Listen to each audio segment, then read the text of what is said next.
Yo, what's up guys? You're back with TechNick, and today we'll be doing part 2 of the 6-part series between the Xiaomi Mi 10 Pro, Samsung Galaxy S20 Ultra and iPhone 11 Pro Max. This time around it's all about that software. We have MIUI 11 on the Xiaomi, we have Samsung One UI 2 on the Samsung of course, and then we have iOS 13.3.1 on the iPhone. We have Android 10 out the box on the two phones on the left, but obviously no Android on the iPhone, that is stuck to iOS.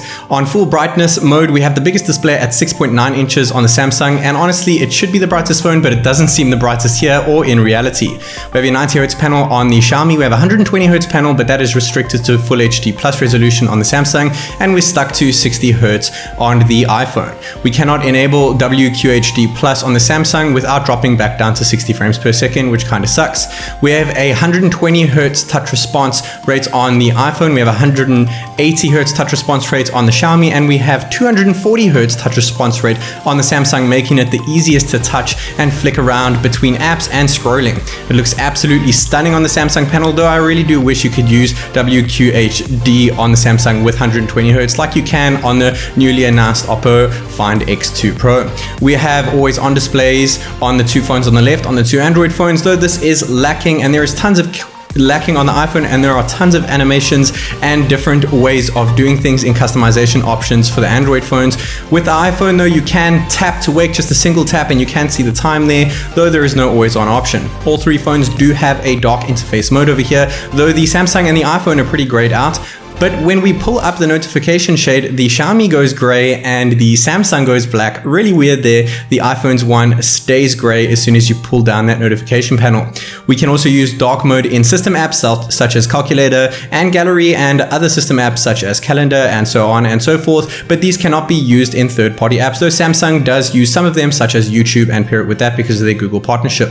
We also have the option for app drawers on the two devices on the left, and we don't have this option with the iPhone at all. We can set it to be more like iPhone on the Android phones, and unfortunately on the Samsung you can only scroll left to right and not up to down like on the Xiaomi. We also have side panels on all three devices, though Samsung Daily is disabled on my phone for some reason. I cannot get used to it or get into it at all. We can also long hold on each app icon for more options, so that's really cool to see. This only used to be a feature on iPhones. The notification shades on all three devices are pretty great, though I think the Samsung's is nice, you can see everything as it is, but the Xiaomi's is nice and small, and the iPhone's is cool though. It takes up the whole screen. You have to pull in from the top right hand corner, and if you want to see notifications you need to pull down from that ugly notch at the top there in order to see notifications on the lock screen.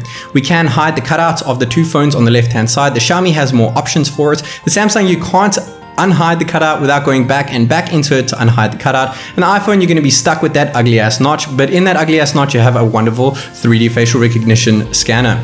We have Dolby Atmos on the two phones on the right. The iPhone has it automatically, and that is lacking on the Xiaomi Mi 10 Pro. We also have separate app sound on the Samsung, which is a really awesome feature. I use it a lot to use an app through my phone and a different app playing through another sound item of my choice in my home, such as a speaker playing music and YouTube playing on my phone. We also have different app battery options over here, and we have high performance power mode on the Samsung. We also have fast charging on the Samsung. We have fast charging on the other two as well, though the Samsung is the slowest. We have reverse power share or reverse wireless charging on the Xiaomi and the Samsung, though with the Xiaomi you actually have to turn it upright in order to get your phone charged. When it comes to devices such as my Samsung Galaxy Watch Active 2 over here, that only works on the Samsung device. So far, I'm really impressed with all these phones when it comes to the software front, and we also have screen on time for individual app and daily well-being on all three devices that work pretty much the same. If you ask me, I think the iPhone is a little bit more tuned.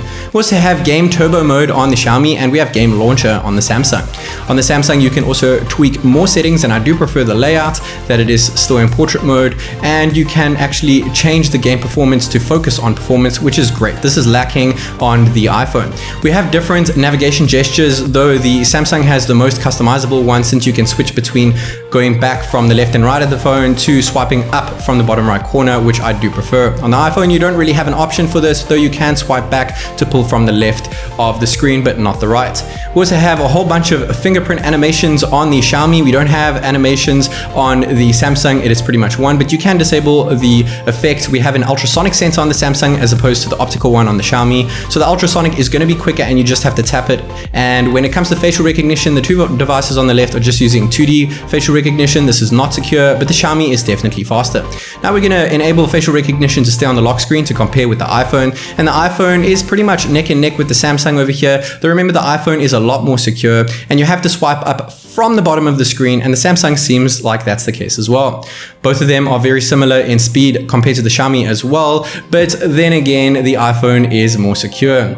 We have MIUI voice assistant, but it is currently only for Chinese people, and Bixby has come a long way. I must say, I actually use it daily to set reminders, and obviously Siri is still top up there with the best of the best, actually the best one around, though I have not noticed any differences between Bixby and Siri in this new Galaxy S20 Ultra. I'm really impressed with Bixby this time around, and I will definitely be making a video comparing the two in more details. Overall, I'm really impressed with MIUI 11. I think Xiaomi have come a long way in their software department. Samsung One UI is much better than their previous Touch UI that they used to have. An iPhone is iPhone, you get what you see, and I'll see you guys in part 3.